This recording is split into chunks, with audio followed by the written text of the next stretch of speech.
faut toujours suivre sa vie en fonction de ses affinités profondes. Alors on peut vous contrer, c'est pas grave. Soyez fidèle avec vos aspirations profondes. Et là, la vie prend de plus en plus de sens. À mon avis, en arrivant sur Terre, on a un rôle à jouer particulier dans tous les domaines. Et alors, premier temps, moi, c'était les années 70 où le business était royal. J'avais fait un MBA à Columbia, c'était New York aussi. Et puis après, Morgan Guaranty, c'était une des meilleures banques, donc on avait l'impression qu'on était des rois du monde. On était payés comme si on était les rois du monde, ce qui était très agréable d'ailleurs. Et à un moment, je ne pouvais plus. Donc il y a un moment où j'ai décroché, je ne pouvais plus, j'ai démissionné sur une promotion. C'était plus moi. Donc je suis revenu ici, le vignoble était déficitaire, ça m'était bien égal. Je ne voulais même pas d'électricité dans la maison. Mais ma femme l'a réclamé. Et puis j'ai démarré agriculture conventionnelle. Sur ce banc divan où je suis assis, quelqu'un de la chambre d'agriculture est venu me dire « Monsieur Joly, la gestion de votre mère est très bien, mais il faut passer au désherbant. » On regarde ça en arrière et qu'on voit que c'est l'État français qui a payé des gens pour faire passer les agriculteurs au désherbant, c'est le monde à l'envers. Et on voit là ce qui existe toujours, la puissance de l'industrie pharmaceutique et l'industrie phytosanitaire, contre lequel le gouvernement n'est quasiment toujours pas armé. Et donc, on m'a donné ce livre sur l'agriculture biodynamique de Steiner, et je l'ai lu, dévoré. J'ai démarré en faisant beaucoup de bêtises d'après le livre, et après j'ai rencontré une personne près d'ici qui s'appelait François Boucher, qui avait démarré la biodynamie plusieurs années avant, sur son petit vignoble. Et puis on avait des réunions, et puis il y avait quelques agriculteurs. Ça, c'était la deuxième moitié des années 70, 76, 77. Puis peu à peu, c'est très difficile le début. C'est très difficile parce que vous êtes seul, tout le monde vous critique, tout le monde rit, vous avez peur de perdre votre récolte, c'est très difficile. Mais ça s'est fait. Et puis après, vous prenez confiance. Et puis d'autres personnes sont arrivées. J'ai eu, alors la première qui était mondialement connue, c'était la Louise Leroy, qui à l'époque gérait la Romanée Conti. Et puis après, il y avait Anne-Claude Leflèvre. Puis après, on avait déjà en biodynamie, il y avait Nicolas Hoff en Autriche, il y avait Stefano Bellotti en Italie, il y avait Jean-Pierre Frick en Alsace, il y avait une ou deux personnes en Bourgogne, mais on ne se connaissait pas. Après, on a commencé un peu à se connaître, à échanger des informations. Puis peu à peu, ça s'est développé. Et puis, je dirais, à partir du milieu des années 80, vous comprenez que c'est vrai, vous comprenez que c'est important, vous comprenez que la vérité du goût, c'est le sens des appellations contrôlées, et vous comprenez que l'enseignement enseigne des choses folles et mensongères, peut-être avec bonne foi, mais ils enseignent des choses mensongères. Simplement, je crois, 10 ans plus tard, vers le milieu des années 90, que j'ai fait le groupe Renaissance des appellations, où on pouvait donner aux consommateurs la garantie d'un vrai goût de vin. C'était, on est maintenant 230 ou 240, mais à l'époque, ça commençait juste. Bon, voilà, c'était ça. Donc le destin, pourquoi ? On ne sait pas.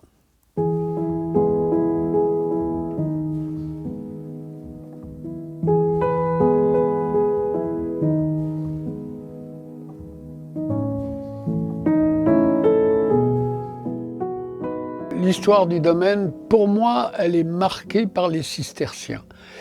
Ces moines cisterciens sont un ordre que je trouve tout à fait intéressant parce que ils ne sont pas dans « je veux m'échapper de ma condition terrestre », ils sont dans « je suis un homme », mais homme avec un H majuscule, et je veux apporter toute ma force humaine à la terre.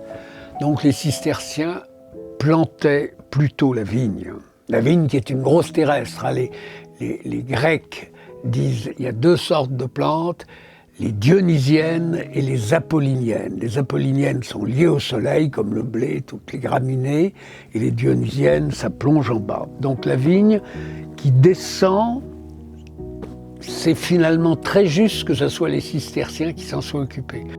Le lieu commence en 1130, où ils plantent là de la vigne, avec l'ancien monastère en bas, qui était petit, il y avait une douzaine de moines. Hein. Deux dates importantes.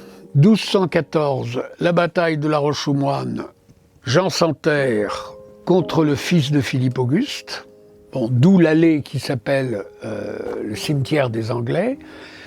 Et après, 17e siècle, guerre de religion, catholique contre protestants, et là l'énorme forteresse qui gardait la Loire est détruite pour que les protestants ne s'en emparent pas. C'est ça qui est absolument extraordinaire. Et puis les moines partent probablement au XVIIIe siècle.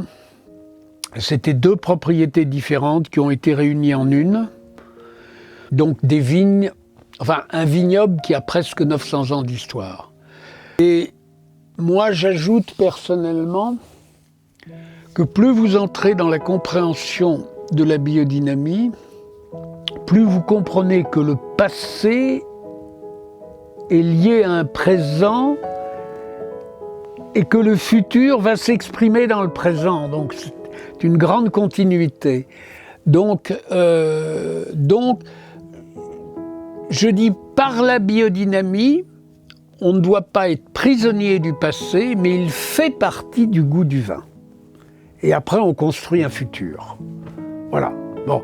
Donc c'est du chenin, c'est des sélections massales, je ne veux pas de clones, donc 3 vendanges. Et on peut dire des compréhensions importantes pour que ça soit seulement le lieu qui s'exprime dans le vin, dénué de tout artifice.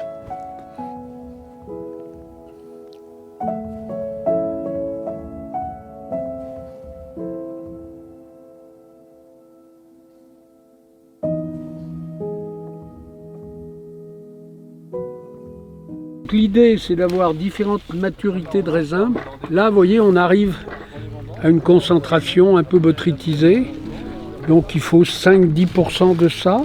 Tous ces grains-là, c'est une grande concentration d'alcool, mais aussi de gras. Ça donne un profil de goût très intéressant. Il ne faut pas que ce soit 100%, mais 10%, c'est bien. Après, vous avez des grappes qui sont plus jaunes. Vous voyez, là, on a du jaune aussi. Et le jaune, on appelle ça poil de lièvre, parce que vous avez ces petits traits noirs, foncés, marrons. Ça donne un autre type de goût. Là, vous avez déjà un peu de botrytis qui vient aussi. Donc, ça, c'est un profil de goût intéressant. Et il faut un peu, pas trop, de grappes qui sont, vous voyez, plus vertes. Ça, franchement, elle est jaune d'un côté, vert de l'autre. Cette grappe, elle aurait pu rester. On fait 3 passages. Elle aurait pu attendre le 3e passage. Hein. Mais ça donne encore un 3e profil de goût. Donc, c'est bien d'avoir, à savoir, hein, les trois maturités. Et c'est pour ça qu'on passe, nous, 3 fois dans les vignes. Parce que regardez, là, ça n'a rien à voir quand vous voyez ça et ça. Vous voyez, là, on va les mettre à côté les uns des autres.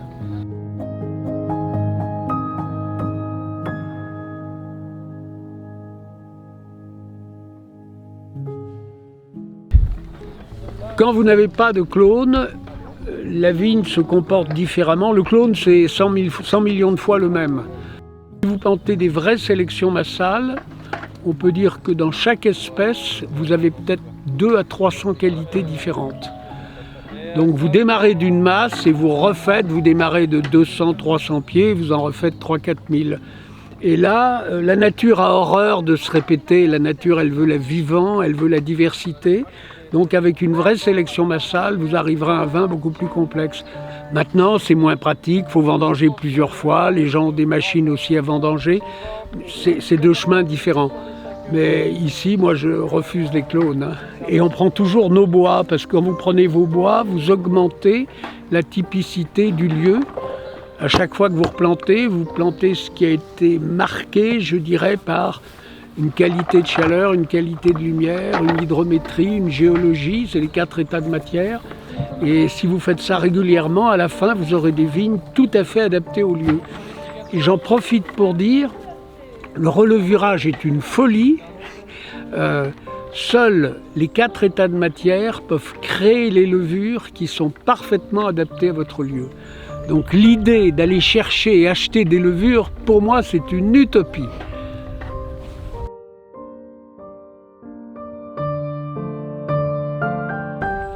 Avec le temps, vous avez une espèce de musique qui s'installe dans votre lieu.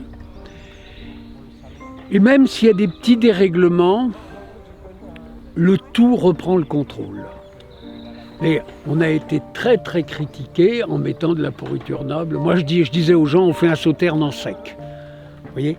Mais quand vous mettiez ça, les gens, comment ça se fait ? C'est coloré, c'est les mauvais. Vous voyez, l'erreur de notre époque, c'est tout séparer. Quand vous rencontrez quelqu'un, vous ne dites pas la taille, le machin, l'angle du nez, la largeur des oreilles, vous prenez la personne dans sa globalité. Il faut faire pareil avec le vin. Toute l'éducation du vin, c'est couper le vin en tranches. Et là, vous faites un vin technologique.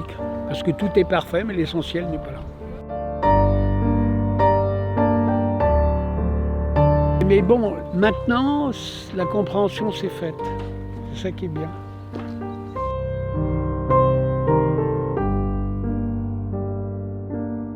Le principe de la biodynamie, c'est très simple. Il faut d'abord prendre conscience que ce qu'on appelle la vie n'appartient pas à la Terre. La Terre ne vit que parce qu'elle est un membre du système solaire.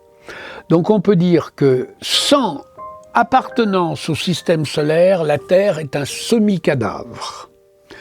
Quand vous comprenez que c'est le Soleil et ce qu'il y a autour et le monde du zodiaque, c'est une compréhension un peu plus subtile, qui donne vie à la Terre, vous vous dites comment ça marche.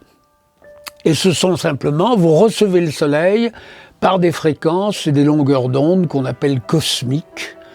Et c'est elles qui vont réveiller une plante au mois de janvier et l'autre au mois d'avril ou au mois de mai. Donc, je dirais, la Terre ne vit que par un système d'information qui vient du système solaire.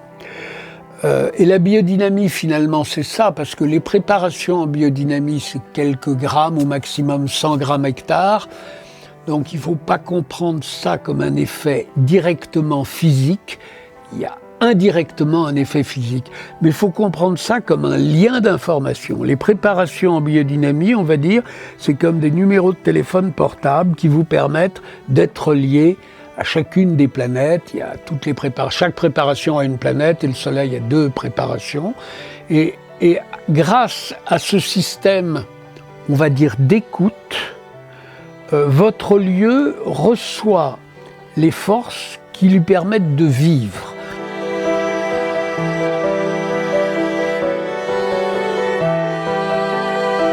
Si vous êtes sur un vignoble au printemps, il y a juste des bourgeons. Vous revenez 6 mois après, vous avez des sarments, vous avez des feuilles, vous avez des fleurs qui sont devenues du raisin. Donc plusieurs tonnes de substances est devant vous qui n'étaient pas là 6 mois avant. Si vous enlevez l'eau de cette matière, ça s'appelle la matière sèche. C'est très important de savoir que 94% de cette matière, c'est la photosynthèse et que simplement le sol en fournit 6%. Donc, il faut bien comprendre que ce que vous avez dans un raisin qui n'existait pas avant est fait à 94% par la faculté d'une plante ou d'une vigne en l'occurrence à saisir de l'intangible et à l'incarner en matière, à le matérialiser. Et c'est là où agit la biodynamie. La biodynamie agit sur cet intangible, on dit photosynthèse, c'est très vilain, on devrait dire cette luminosité qui s'incarne dans le monde de la matière. Et c'est là où la biodynamie s'assure, je dirais, que cette descente se fait en harmonie. Et quand cette descente est faite en harmonie, Surtout ne faites rien au cellier parce que vous allez casser la très belle musique qui est chez vous. Donc c'est l'opposé de ce qui est enseigné aujourd'hui.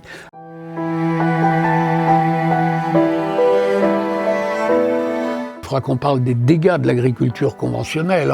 Très synthétiquement, quand on dit mettez un désherbant, on tue les micro-organismes du sol, et en tuant les micro-organismes du sol, on enlève à la plante la faculté de se nourrir. La racine d'une plante, pour se nourrir, a besoin de l'assistance de ces micro-organismes. Donc si on détruit en 5-6 ans, avec les désherbants, les micro-organismes du sol, ça s'appelle la mycorhize, eh bien la mycorhize ne peut pas se faire.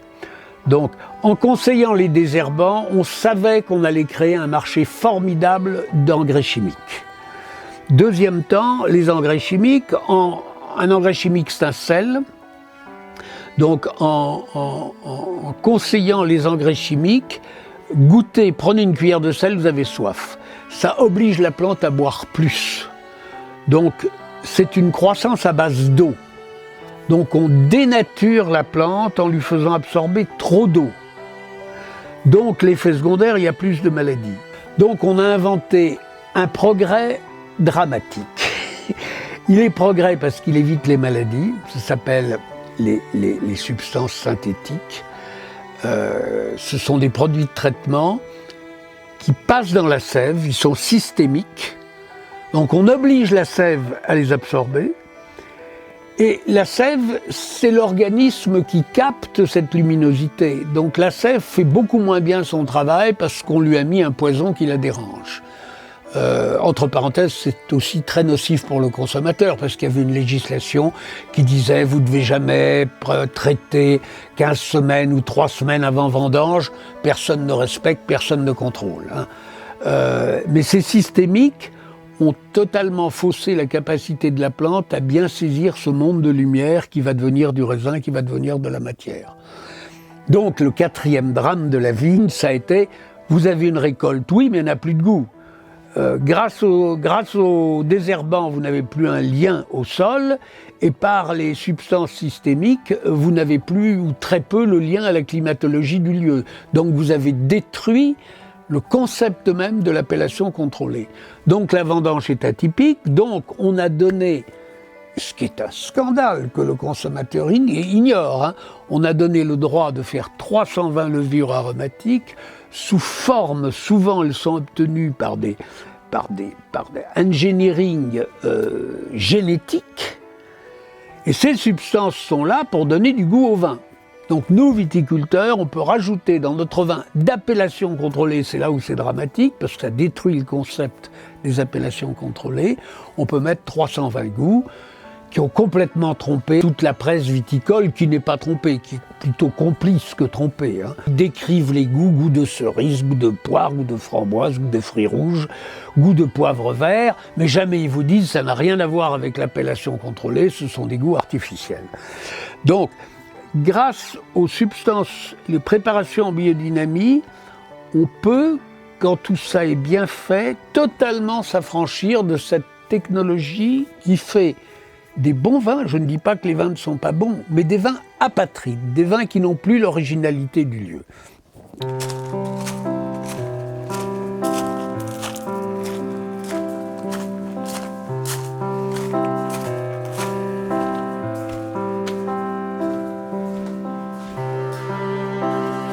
Ah, vous êtes là, bonjour, tout va bien? Bonne nouvelle. Alors, voilà. Ouais. La clé est magique.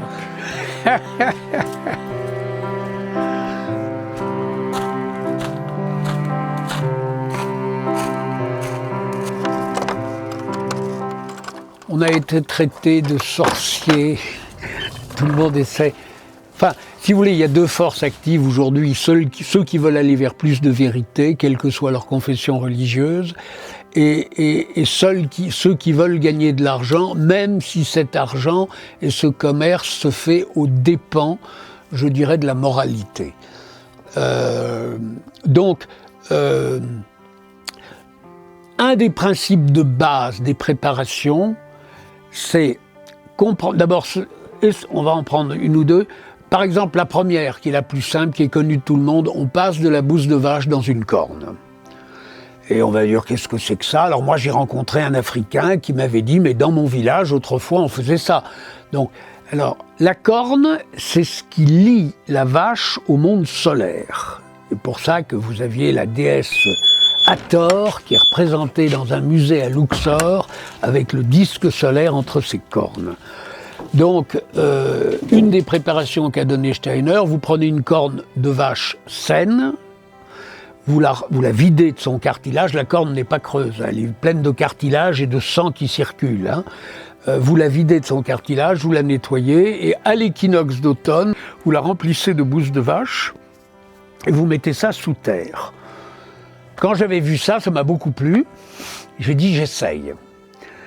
Donc, j'avais mis la bouse dans la corne, j'enterre ma corne, et puis je me suis dit, bon, on va être quand même pragmatique. J'avais pris un petit pot en terre, j'avais mis la même bouse dans un pot en terre, j'avais donc les cornes enterrées et un pot enterré avec la même bouse. Quand on a déterré, on a envoyé à un laboratoire l'échantillon 1, l'échantillon 2. L'échantillon 2, c'était celui qui était dans le petit pot de terre. Et la différence de vie microbiologique était de 1 à 70. Donc la bouse qui était passée dans une corne avec 70 fois plus de vie microbiologique que celle qui était dans un pot de terre. Grâce à cet exemple, on comprend qu'il peut y avoir une synergie entre un organe animal et une substance. Donc la bouse de corne est quelque chose qui intensifie énormément la vie quand c'est passé sur un sol. Après, on se sert aussi de la corne de vache pour mettre du quartz, et que ça, dynamisé dans de l'eau, intensifie la descente des forces de lumière. C'est une préparation à faire avec beaucoup de prudence. Là, on n'est pas dans le détail, on est dans les principes. Hein. Bon, une autre préparation, c'est prendre une plante très spécifique, c'est presque toujours des plantes médicinales, et ces plantes très spécifiques, les faire passer dans l'organe sur lequel elles agissent. Alors, prenons un exemple pour que ça soit simple.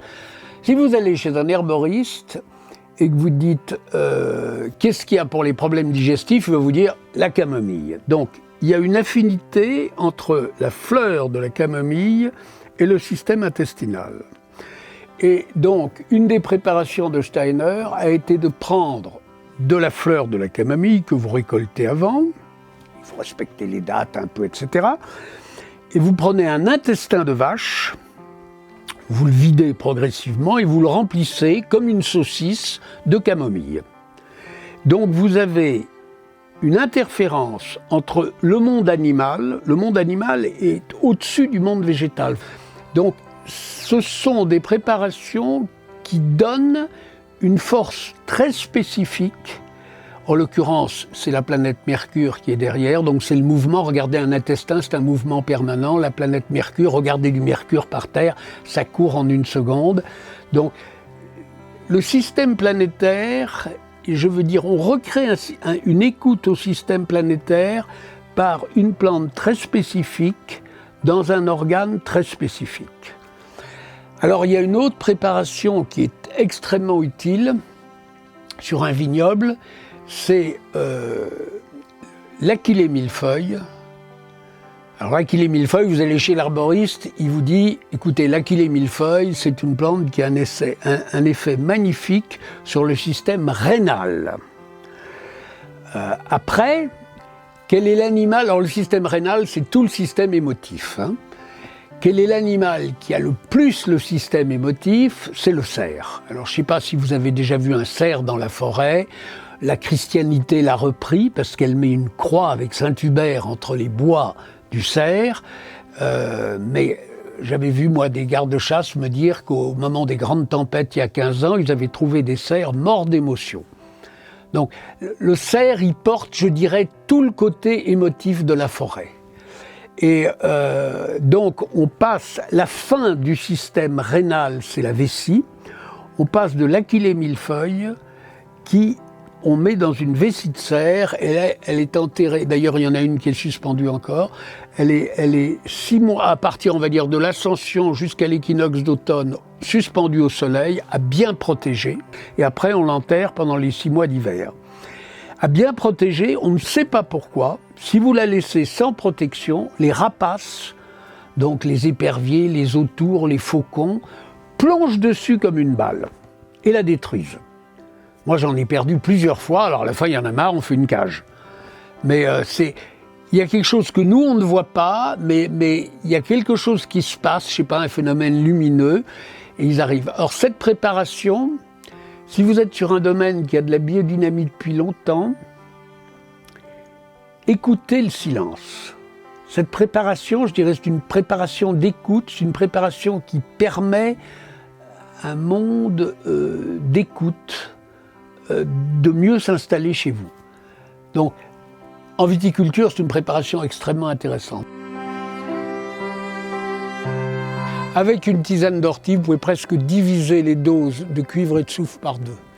Ah, c'est vraiment un plus pour la vigne. L'ortie est une plante miracle. Et c'est rien, vous arrivez avec une poubelle d'ortie, vous la mettez dedans, je fais bouillir, avant que ça boue, vous coupez, vous laissez macérer 12 heures, vous le prenez après. Très facile à faire. Donc on a dans les préparations en biodynamie une interférence entre le monde végétal et le monde animal. Parfois c'est juste le monde minéral. Et là on peut par exemple parler du 501, donc j'ai parlé un peu le quartz qu'on met dans une corne. Il faut savoir que cette préparation, si vous êtes sur un lieu où il y a du quartz, c'est extrêmement, on en utilise très peu, une demi-cuillère à café qu'on met dans un dynamiseur. Ça donne une qualité de lumière dont la plante se nourrit.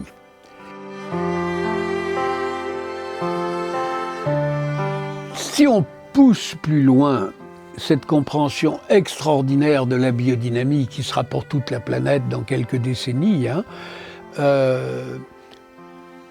on a de la chance d'être viticulteur parce que quand vous êtes viticulteur, votre vin est très goûté. J'ai une grande admiration pour le maraîchage, les gens qui font des pommes de terre, des carottes, des betteraves. On ne goûte pas assez la musique qu'ils mettent dans ces plantes. Et pourtant, ça peut être très intéressant. J'avais forcé, moi, à Vinexpo, il y a peut-être 15 ans, tous les gens qui venaient pour goûter les vins du groupe Renaissance des AOC n'avaient pas le droit de rentrer s'ils ne faisaient pas la dégustation de 2 laits. Un lait en biodynamie et un lait conventionnel. Et ils croyaient que c'était fini. Et après, c'était 2 carottes. Une carotte en conventionnel et une carotte en biodynamie. Ça n'a rien à voir. Il y en a une qui est sucrée, l'autre qui a de la flotte. Et donc, pour le moment, grâce au vin, on arrive à aller plus loin dans les forces que l'on sollicite pour ce que le lieu va donner. Donc, on a parlé de l'interférence du monde animal et du monde végétal. Il faut aller plus loin dans la compréhension du monde animal. Et là, je redonne cet exemple rapidement que j'ai donné parce qu'il est passionnant. Je montre, quand je fais des cours, je montre des diapositives des 4 types d'animaux. L'animal lié à la chaleur, l'animal lié à la lumière, l'animal lié à plutôt l'eau et l'animal très terrestre. Le cochon est un animal terrestre, il creuse pour avoir les racines, etc. La vache très liée au liquide vous donne une quantité de lait 10 fois supérieure à un mouton. Le mouton, la chèvre, très lié au monde de la lumière. Le cheval qui se cabre quand vous le contrez vous montre son attraction aux forces de la chaleur. Et quand je disais ça, il y avait un Japonais qui avait toujours son premier prix pour le saké. Le saké qui est fait avec du riz. Il a dit, j'ai compris, son grand-père lui avait dit, après la récolte de riz, appelle un éleveur de canards, fais passer les canards chez toi. Donc l'éleveur, qui n'a pas beaucoup d'espace au Japon, était ravi d'amener ses canards sur la plantation de riz qui était récoltée. Il mangeait les grains de riz perdus et il vous rendait ça avec sa fumure. Et qu'est-ce que c'est que le riz ? Le riz, c'est un grain. Quand vous mettez un grain en terre, il faut toujours avoir un lien à la chaleur, parce que c'est le début de la germination. Et c'est un grain d'eau. Quel est l'animal qui va convenir parfaitement pour l'agriculture du riz? C'est tous les oiseaux d'eau. Les oiseaux, parce que c'est un lien intense à la chaleur, et d'eau, donc tous les anatidés, les canards, les oies. Donc en amenant le fumier de canard, on permettait à la force archétypale du riz de parfaitement s'exprimer dans le riz. Et de ce fait, pour son saké, il avait toujours sa médaille d'or. Donc c'est intéressant de comprendre que sur chaque lieu, vous allez dire quels sont les animaux qu'il faut sur ce lieu. Donc ici, je ne vais pas amener l'éléphant, je ne vais pas amener le lama ni la girafe, mais j'ai les animaux du lieu, alors j'essaie de les avoir le plus possible. Donc chèvre, j'ai, mouton, j'ai, chevaux, oui, âne, qui est un animal secret extraordinaire, oui, et les vaches.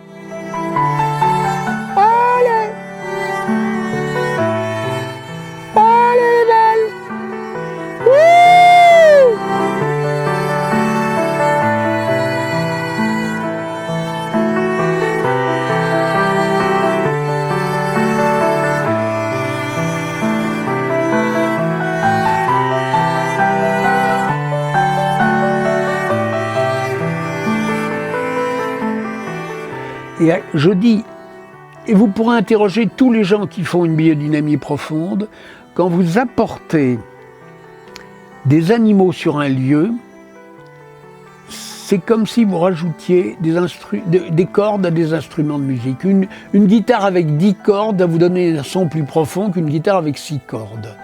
Et après, il faut que ça soit les bons animaux. Ça ne veut pas dire leur fumure, leur présence peut être un peu plus loin, mais un domaine, c'est un organisme. Et par la biodynamie, la vigne va se nourrir de cet organisme.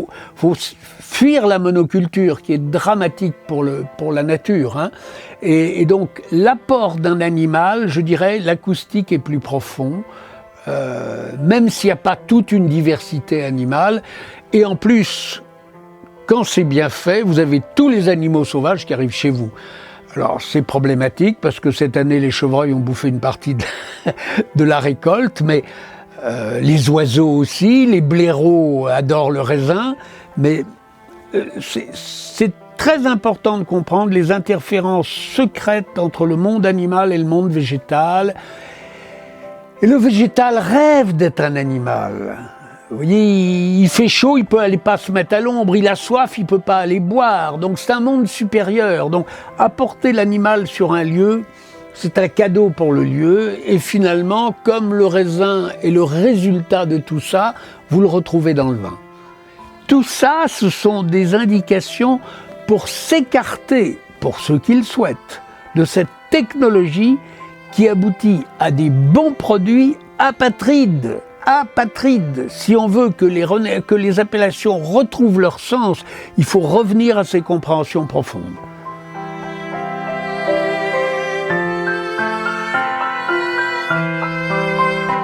Quand tout ça est en place, ou tente d'être en place, et que vous arrivez à la vendange, les jeux sont faits.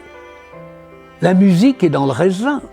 N'allez surtout pas la modifier par des règles de scientifiques, je dirais, souvent pas trop inspirées.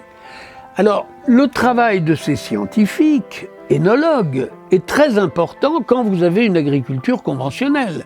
Parce que comme vous avez coupé le lien au vivant, comme vous n'avez plus le sol qui exprime sa chanson, comme vous avez moins la photosynthèse qui exprime sa musique, votre mou, votre jus de raisin, n'est pas du tout stable. Donc là, on dit fermentation courte, une autre absurdité. On impose une fermentation à une température constante. C'est absurde. C'est absurde. La fermentation, c'est une fièvre. La fermentation n'est pas faite pour se faire en 15 jours. Laissez le mou décider du temps qu'il lui faudra pour convertir ce sucre en alcool. Ici, ça peut durer 3 mois, ça peut durer 6 mois, ça peut durer 8 mois, 9 mois. Jamais interférer. Après, laissez la fermentation malolactique venir ou non. C'est pas systématiquement je fais une fermentation malolactique. c'est au raisin de décider s'il a besoin d'une fermentation malolactique ou pas. Et moi j'ai vu des barriques les unes à côté des autres, les unes faisaient la malo, les autres faisaient pas la malo. Il ne faut pas interférer. La clé, c'est de permettre une bonne naissance. Quand la naissance est bonne, laissez les choses se faire, elles ne vous appartiennent plus. Elles sont informées pour se faire de la manière dont elles doivent se faire. Donc, là encore, il y a un contresens, on vous l'a imposé. Et puis on fait peur. Si tu ne fais pas ça, tu vas perdre ta vendange. C'est des mensonges, ce sont des mensonges de commerçants. Mais je répète, pour s'affranchir de ça, il faut que le lieu convienne pour la vigne. Si la vie est respectée, laissez les choses se faire à votre cellier. Et vous aurez vos levures qui seront adaptées à votre lieu. Si votre lieu fait beaucoup d'alcool, vos levures transformeront beaucoup le jus en alcool. C'est au lieu de décider. Acheter des levures à un marchand, mais c'est ridicule. C'est comme demander à quelqu'un de faire le compte-rendu d'une conférence de presse alors qu'il n'a pas entendu la conférence. Vous voyez, la levure élevée dans un laboratoire, elle ne connaît pas votre lieu, elle est élevée artificiellement, dans l'obscurité. Elle arrive dans votre lieu, elle ne sait pas quoi faire, alors elle veut mourir. Alors tu n'as pas le droit de mourir, on te met des enzymes. C'est une aberration. L'éducation nationale, l'intellectualité, a permis cette phrase extraordinaire de De Gaulle qui disait « Je suis entouré de deux sortes de gens, ceux qui savent tout et qui ne comprennent rien, ceux qui ne savent rien et qui comprennent tout ». Cette phrase est extrêmement actuelle. Donc on a interdit le monde scientifique. Alors il y a l'ancienne génération qui était des scientifiques purs et durs, mais qui avaient reçu une éducation avec la culture de la mythologie grecque, latine, tout ça. Il y avait derrière eux une sagesse. Puis la génération suivante, en dehors de la matière, il n'y a rien. Le système solaire, on s'en fout, le machin, ce que je veux faire. Ça, c'est la richesse du phytosanitaire et de l'industrie pharmaceutique qui donne des ponts d'or à ces gens-là pour interdire de franchir les domaines de la matière.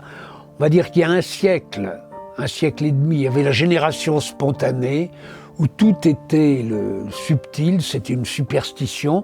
Aujourd'hui, dans la superstition négative, où seule la matière existe et on n'a pas le droit d'en sortir. Donc, la nouvelle génération scientifique, malgré les interdictions colossales qu'on lui impose, il y a des gens qui disent non, on ne va pas jouer ce jeu idiot et on va pousser nos expériences. Regardez l'exemple de Gilles-Éric Serralini. C'est grâce à lui qu'on n'a pas l'agriculture génétique en Europe. C'est lui qui a dit, mais sur les rats, il a dit à Monsanto, sur les rats, au-delà de 3 mois, vos rats ont un cancer.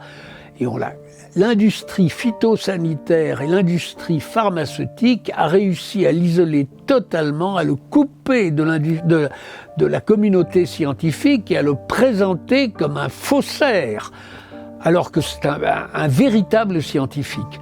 Donc, il y a encore cette dichotomie, la jeune génération de plus en plus va au-delà de ça et n'a pas envie d'être utilisée comme un vecteur de matérialisme pur et dur.